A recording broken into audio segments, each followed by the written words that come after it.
மணிப்பூர் சம்பவத்திற்கு கண்டனம் தெரிவித்து நெல்லை மாநகர் மாவட்ட காங்கிரஸ் கமிட்டி சார்பில் பேரணி நடைபெற்றது. மணிப்பூர் மாநிலத்தில் நடைபெற்று வரும் கலவரத்தை தடுக்க தவறிய மத்திய அரசை கண்டித்து நெல்லை மாநகர் மாவட்ட காங்கிரஸ் கமிட்டி தலைவர் சங்கரபாண்டியன் தலைமையில் கண்டன பேரணி நடைபெற்றது. பாளையங்கோட்டை அரசு அருங்காட்சியகம் முன்பிருந்து தொடங்கிய பேரணியை முன்னாள் மத்திய அமைச்சர் தனுஷ்கோடி ஆதித்தன் தொடங்கி வைத்தார். இந்த பேரணியில் நெல்லை நாடாளுமன்ற உறுப்பினர் ராபர்ட் புரூஸ் உள்ளிட்ட காங்கிரஸ் கட்சியினர் 100க்கும் மேற்பட்டோர் கலந்து கொண்டனர்.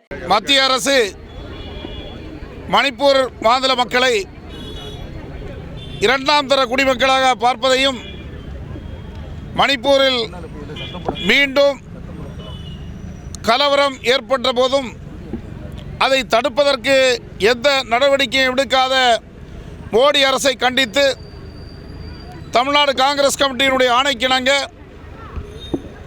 மாநகர மாவட்ட காங்கிரஸ் கமிட்டி அதன் தலைவர் அருமை சகோதரர் சங்கரபாண்டியன் அவர்களுடைய தலைமையில் நேற்றைய தினம் மானூரில் மிகப்பெரிய ஆர்ப்பாட்டத்தை நடத்தினோம். இன்றைய தினம் இந்த பேரணியை நடத்துகின்றோம்.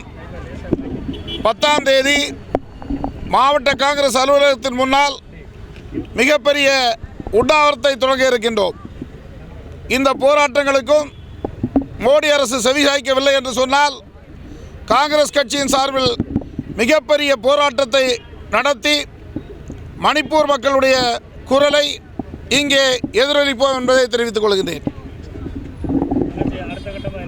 அடுத்த கட்டம் 10ஆம் தேதி உண்ணாவிரத போராட்டம்.